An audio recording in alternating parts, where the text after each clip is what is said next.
असम के जो मौजूदा चीफ मिनिस्टर है हेमंत बिस्वा शर्मा, उनकी जो अभी तक उनका जो कामकाज का दौर शुरू हुआ है, थोड़ा सा एंटी मुस्लिम उनका भी शुरू हो गया है। हालांकि लोग कह रहे थे कि कांग्रेस से आए हुए हैं, तो वैसा नहीं, उन्होंने आते ही फैसला किया कि मंदिर के 5 किलोमीटर के आसपास गाय के ज़बह करने पर, बीफ पर पाबंदी रहेगी, और भी कई सारे फैसले इन्होंने किए। आबादी को लेकर के बार बार वो बोल रहे हैं, मुसलमानों को टारगेट करते हैं। देखिए, चूँकि वो बीजेपी के चीफ मिनिस्टर है, मैं उनकी तारीफ कर नहीं सकता। और अच्छा काम एक आदमी करेगा तो तारीफ करना चाहिए।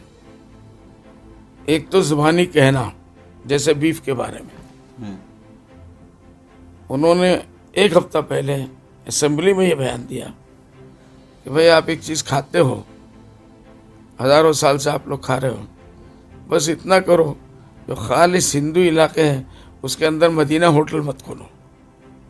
बहुत बड़ा इशारा था कि हम आपको सताएंगे नहीं, आप अपने हिसाब से जैसे भी करना है, लेकिन मना है। और इंडिया लेवल पे आज गौकुशी बिल्कुल फ़र्ज़ है उनके हिंदू अपने जो बीजेपी के मैनिफेस्टो के हिसाब से। और बोलने में तो उन्होंने जो भी बोला, गाँव के ऊपर पाबंदी की बात की, सब कुछ किया, लेकिन ईद गुजर जाने के बाद, ईद जब आ गया, 1 दिन पहले तक मैं लोगों से पूछता रहा कि भाई कोई पाबंदी है, कहीं कोई सख्ती हो रही है, कोई लोग गिरफ्तार हो रहे हैं, कोई उनको पैसा लिया जा रहा है, जेलों में डाला जा रहा है। मैं समझता हूँ पूरे आसाम में एक केस भी ऐसा नहीं मिला, इल्ला माशाअल्लाह अगर कहीं एक तो छोटे मोटे केस हुए होंगे तो आपसी रफाकत के, आपस में एक दूसरे के दुश्मन के खिलाफ जाके उन्होंने केस कर दिया। लेकिन गवर्नमेंट की तरफ से कुछ जिस तरीके से पाबंदी होनी चाहिए थी, जिस तरीके से सख्ती होनी चाहिए थी, वो 1% में मैंने देखा नहीं हुआ। अब इसके लिए तारीफ करें या बुराई करें, जो भी करें। तो मतलब बीजेपी की इसलिए आप तारीफ नहीं कर रहे, वैसे दिल में है कि आप तारीफ करना चाह रहे हैं उनकी? हाँ, उन्होंने जो करके दिखाया उसकी तारीफ करनी चाहिए। जो करके उन्होंने दिखाया, उनको तो करना यही चाहिए था। हर तरफ पकड़ दकड़ होनी चाहिए थी, जेलों में ठूसना चाहिए था, जुर्माना लगना चाहिए था, हर तरफ जानवरों की पकड़ दकड़ होनी चाहिए थी।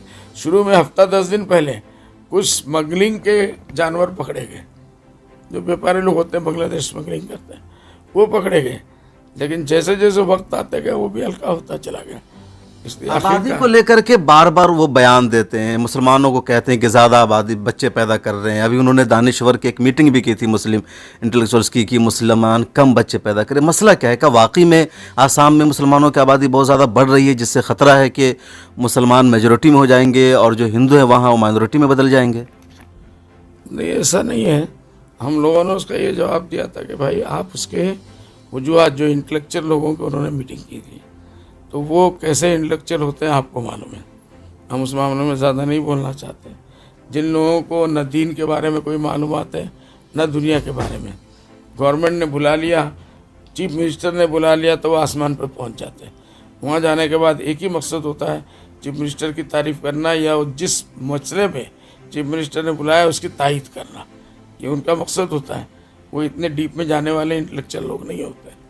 समाज में एक इलाके में एक डॉक्टर साहब हैं तो अच्छे आदमी हैं, तो मालूम है वो इंटेलेक्चुअल हो गए। एक इलाके में कोई अच्छे वकील साहब है, लोगों की मदद करते हैं, तो वो इंटेलेक्चुअल हो गए। प्रोफेसर साहब है, वो लोगों की देखभाल करते हैं, तो वो इंटेलेक्चुअल हो गए। तो ऐसे इंटेलेक्चुअल लोगों को हम तो अपने हिसाब से, वो बड़े हैं, इंटेलेक्चुअल हैं, अपनी जगह पे हैं, लेकिन वो जिस मामले में गए थे, शायद उन लोगों में से 90% लोगों को यही नहीं पता कि हमको बुलाया क्यों गया। अगर आबादी कंट्रोल करने का कानून वहाँ लाया जाता है, जैसे यूपी में योगी आदित्यनाथ लेकर के आए हैं, तो AIUDF उस कानून को सपोर्ट करेगी या उसकी मुखालफत करेगी? देखिए, जहाँ तक आबादी का मसला है, आबादी पूरे दुनिया में इंसानों की बढ़ रही है, इसके ऊपर संजीदगी से गौर करने की ज़रूरत है। अब मुसलमानों में तो क्या, हिंदू भाइयों में बहुत से कम्युनिटीज़ आसाम में हैं जिनके यहाँ आबादी मतलब 4-4, 5-5, 6-6 बच्चे पैदा होते हैं। तो इसलिए खाली मुसलमान के ऊपर उसका इल्ज़ाम देना ये कहीं भी जायज़ नहीं है। हाँ, आबादी को लेके फ़िक्र करने की ज़रूरत है। फ़िक्र करने का मकसद यही है कि खाली मुसलमान कंट्रोल करें, दूसरे क्यों ना करें भाई। जो भी दूसरे लोग बच्चे ज़्यादा पैदा करते हैं वो, तो हमने गवर्नमेंट से कहा, लिख के दिया, मैंने बाकायदा लिख के दिया कि इसकी वजूहात नंबर 1 गरीबी है, उसके बाद अनपढ़, लिटरेसी बहुत बड़ा मसला है। जब आदमी पढ़ा लिखा नहीं होगा, गरीब होगा, उसके घर में आमदनी के कोई रास्ते नहीं होंगे, तो वो बेचारा क्या करेगा। ले दे के उसके बाद जो बच्चे पैदा होते हैं वो उन्हीं के ऊपर समझता है कि यही मेरी आमदनी का जरिया है। ये कल बड़े होंगे तो 10 रुपया 100 रुपया भी कमा के लाएंगे, 5 है तो 500 रुपया कमा के लाएंगे। तो इस तरीके से इस चीज़ को उस नज़रिए से न देख के इन इलाकों में उनकी आप तनकीद करें।